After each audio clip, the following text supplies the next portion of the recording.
that? How is everyone? Grand. Grand. Just grand. I like it. I haven't heard that term used in a while. Grand. Just grand. Good. Any fun weekend plans? Holidays are wrapping up. Hola, Juan. Everyone's staying home for a month, doing Fernandez. Hi. doing Fernandez. dry January. For today.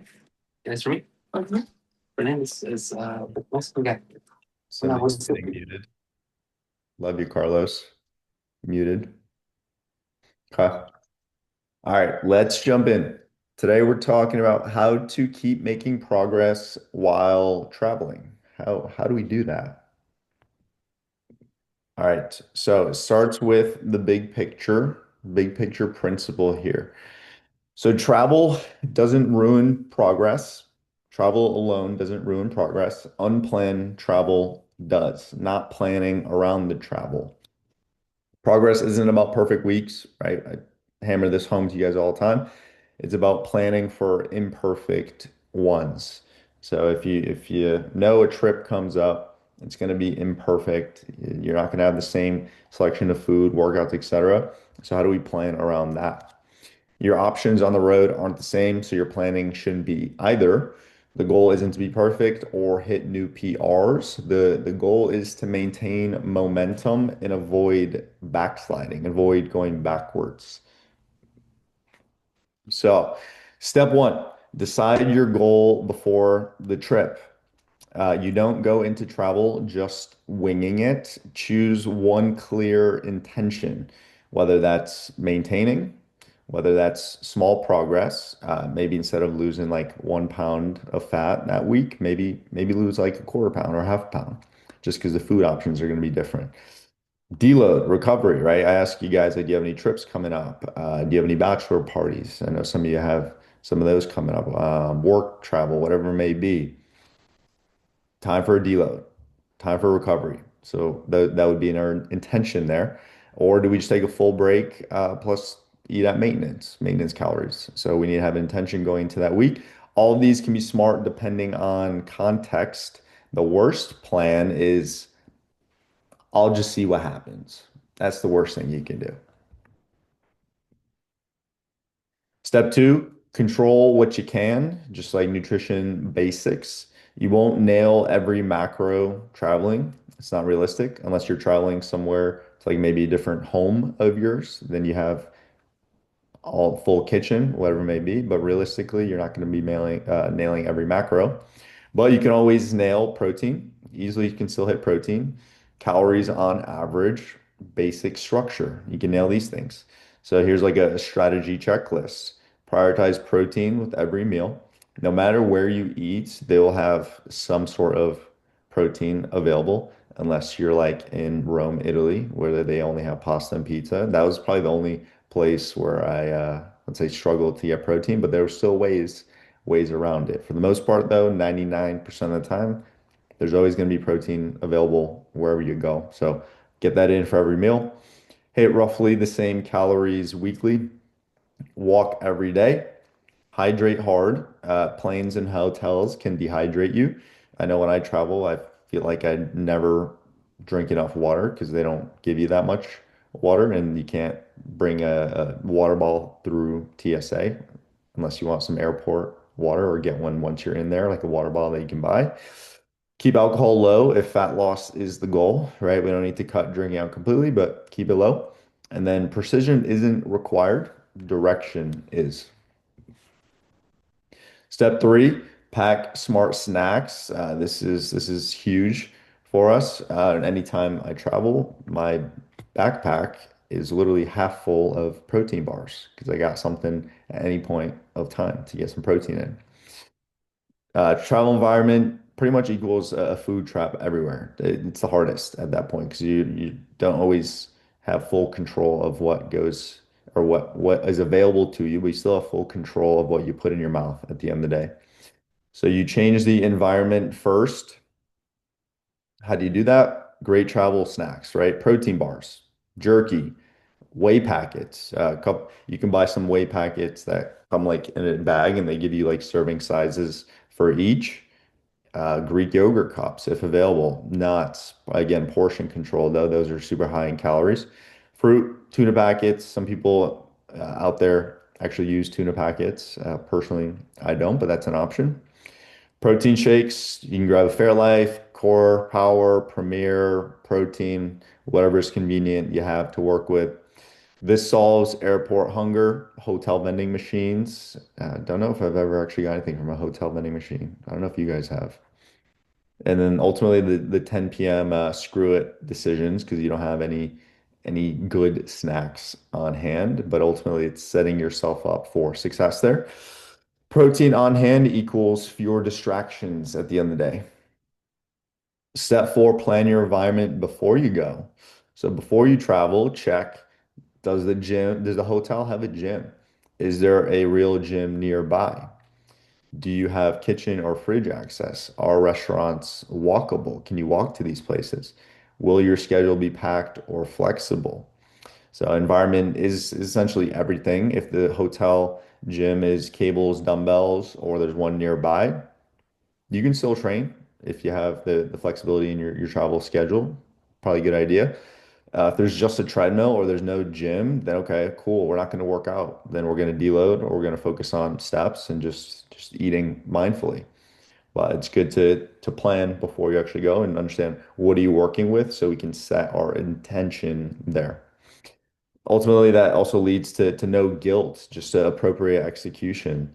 You're going to feel better about yourself and the plan if you just say, okay, there's no gym. I'm not going to work out. You're giving yourself permission to not work out, and it's easier to feel less guilty in that way because we plan for it. Step five, is there a gym? Simplify, if there is a gym, right? Simplifying the training. So on the road, we prioritize consistency over intensity, stimulus over perfection, and simplicity over complexity. So again, just doing a quick, if you're always in the gym for like 60 minutes, but if travel schedule is packed, like you don't really want to spend the majority of your travel in a gym anyways. So just have something quick and easy and get a nice workout in. Doesn't have to be, you don't have to be breaking PRs going all out on these things. So do this instead of like your full program, 2 to 4 exercises per session. You could do like push pull legs, you can do full body, upper lower, 2 to 4 working sets per exercise, 1 to 3 reps from failure, and use dumbbells, cables primarily, right? Some of you have asked me for hotel style workouts whenever you travel, and I get that to you guys ultimately. And that's usually what they look like. Step six, if there is no gym, deload on purpose. No gym does not equal failure. If the environment forces time off, you didn't fail, you deloaded, which is the smart thing to do. What improves during a deload? Fatigue drops, joints recover, motivation increases, muscle damage heals, future training gets better. So if you look at it from that lens, not working out and deloading, you're still making progress because you're improving these things. So you're still making progress. Deload tasks, steps 8 to 12K, light mobility work. You can do some stretches, maintain protein intake, and then sleep when possible, right? Let's use it for rest. Let's use it to deload. Then when you return, boom, you feel a little bit more refreshed. You train harder. We're back at full momentum.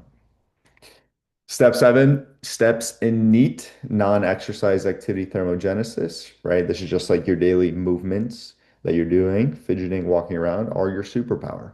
So travel equals lots of eating opportunities, as always, if you go to new places and you like trying out new restaurants and all those sorts of things, plenty of opportunities. Your easiest tool, walking. It's going to help you burn calories. Why it works. Burns calories without draining recovery. Super easy just to walk around, move your body. Helps control appetite. It can regulate your blood sugars too, as well. This is why I mentioned in a prior masterclass. If you eat something, going for a walk after can help with that.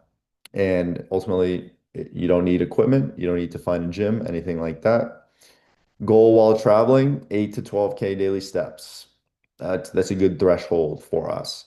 Some of you have traveled to other countries like in Italy, or you go to like Disney and you come back with like 20, 30K step goal average, and then you're like, Anthony, I actually lost weight on vacation. Yeah, it's because you were moving, a lot of movement there. This is why we use the steps. This alone often keeps people in maintenance or just a slight deficit, which is perfect for travel. Step 8, restaurant strategy. So just some quick rules here. You'll eat out more. That's fine, right? Maybe you're entertaining guests for work, anything like that. I know a decent chunk of you guys do that. Just use rules instead of tracking. Simple restaurant guidelines. Lead with protein. Again, pick your meal based off the protein source. Veggies every other meal, water, diet soda, sparkling water. Avoid fried, creamy, smothered, loaded. Remove those. Anything you see on the menu that says that, probably avoid it. Stop at 80% full.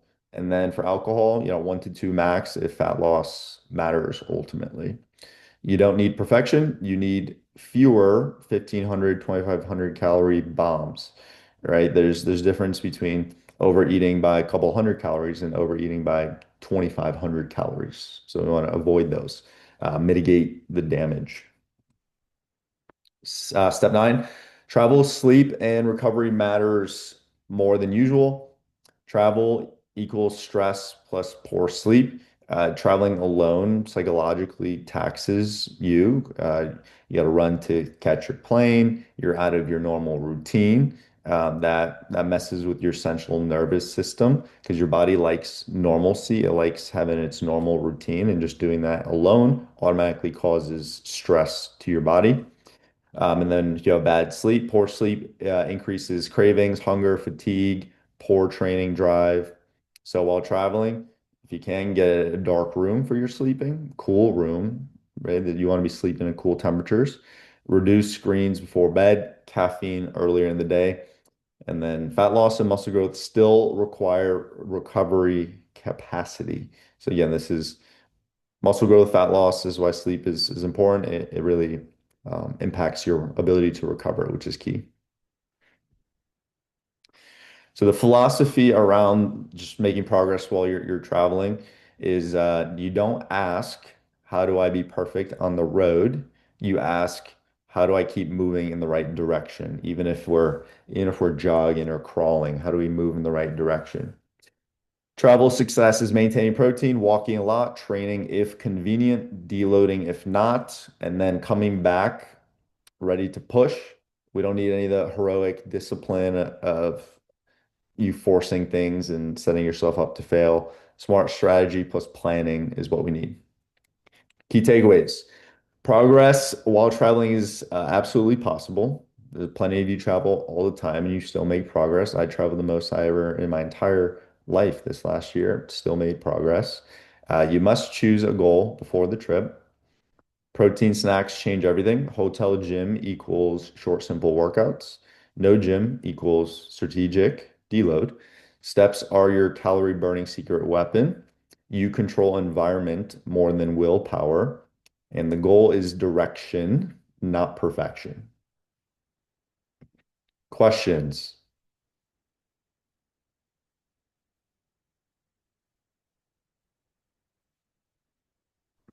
No I questions. got one.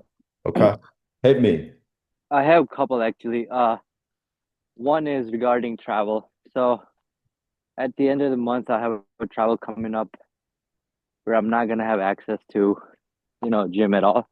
Yep. So, um, like I think today started our week one. So can you have like a 5 week progressive overload and then do a deload after, or like can you have a deload in the middle of a progressive overload? Yeah, no, if it's at least 4 or 5 weeks, we can definitely deload after that. If it was like 1 week that we started a new block, I would just have you deload and then come back and we do the same routine. But like 4 or 5 weeks, that's enough consistency in the same routine to still be just fine. And would you want me to push harder because now it's we normally do 8 to 9 weeks and now we're doing 5 weeks. Would you want me to push harder at my workouts or Yeah, it's a good question. Week one, I still wouldn't push as hard, but let's say by like week three, week four, those could be like your failure weeks. Okay, got it. And then non-travel related question. Is it okay to consume little extra creatine? And does that like make your cuts go away because there's waters going down your muscle? You're saying take more creatine while you travel? No, just in general, like to help the body recover, I guess. No, I mean there's a threshold. It's not like the more creatine you take, it's necessarily going to make a huge impact on water retention or anything like that. Once your muscles are fully saturated with it, that's kind of like where you get capped off in like the expected weight gain from the water. Okay, got it. Thanks. Yep. Good questions. Any other questions?